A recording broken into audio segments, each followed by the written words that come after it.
আমার নবীর জীবনে যতগুলো বিজয় আছে তার মধ্যে একটা বড় বিজয় কি ছিল জানেন? যখন নবী 10,000 সাহাবা নিয়ে মক্কার মধ্যে আসতেছেন, মক্কা বিজয় যেটাকে বলে, মক্কার দিকে আসতেছেন, মক্কার কাফেররা চিন্তা করছে এই মোহাম্মদকে অনেক কষ্ট দিছি, অনেক জ্বালাইছি, তখন তার সাথী ছিল না, এখন যেহেতু সাথী বাইরে গেছে নিশ্চয়ই আমাদের উপর হামলা করবে, আমাদেরকে মারবে, অত্যাচার করবে। তাদের ধারণা এটা। নবী সেখানে গেলেন, যাওয়ার পরে এমন একটা জিনিস করে দেখালেন যেটা মক্কাবাসীরা কল্পনাও করে নেয়। সেটা কি জানেন? আমার নবী মক্কায় কাবা শরীফের এখানে দাঁড়ায় বলে যে, হে মক্কাবাসী, আমাকে আহত করেছো, আমাকে ব্যতীত করেছো, আমাকে অপমান করেছো, আমাকে কষ্ট দিয়েছো, আমি কোনো কিছুই মনে রাখি নেই, তোমাদেরকে মাফ করে দিয়েছে সবাইকে।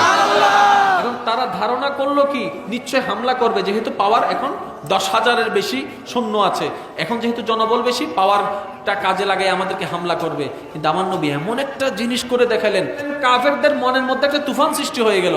ধারণা করলাম কি, উনি করলো কি?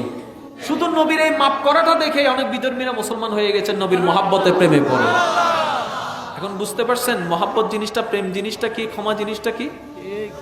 যারা আপনাকে গালি দিবে আজকে থেকে বকা দিলে, বদনাম করলে, এতদিন বদনাম যেখানে কেউ করছে আপনাকে, আপনার বিরুদ্ধে কেউ কিছু বলছে, আপনি এটা শুনছেন, শোনার পর আপনি কি করছেন? হ্যাঁ, সে আমার বিপক্ষে এমন কথা বললো, তার ইচ্ছা মতো পাইছে সামনে, এই তুই বল আমাকে এরকম বলছস, এখন থেকে সেটা না, এখন থেকে করব।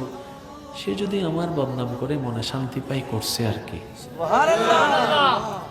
সে যদি আমার বদনাম করে মনে শান্তি পাই, অন্তত কারো মনে শান্তির কারণ তা আমি হতে পেরেছি। কেউ আমাকে ভালোবাসলো আমি খুশি, কেউ আমাকে ঘৃণা করলো আমি খুশি। এখন একজন জিজ্ঞেস করে, ভাই এটা আবার কিভাবে? আমি বললাম দুটোটা তাই আমার জয়। বলে কিভাবে? আমি বললাম দেখ, ভালোবাসলো যে মনে রাখতো, ঘৃণা করো তো ঠিক কি মনে রাখছে। মানুষের দেহের সবচেয়ে দামি জায়গা কি? ভালোবাসলে রাখে কোথায়? ঘৃণা করলো রাখে কোথায়? তার দামি ঘরটা আমি আসি তো, সেজন্য ঘৃণা করলো খুশি, ভালোবাসলো আমি খুশি। ভালোবাসার মানুষ শোন, আজকে থেকে যে আপনাকে মারবে তার জন্য আল্লাহর কাছে দোয়া করুন, আল্লাহ তুমি তাকে উত্তম প্রতিদান দান করো। দেখবেন আপনার লাইফ কি পরিমাণ যে চেঞ্জ হবে। আপনি এখন শুনে যতটুকু অন্তর একটা আনন্দ হচ্ছে না, এটা যদি বাস্তবে করে দেখাইতে পারেন, দেখেন তো।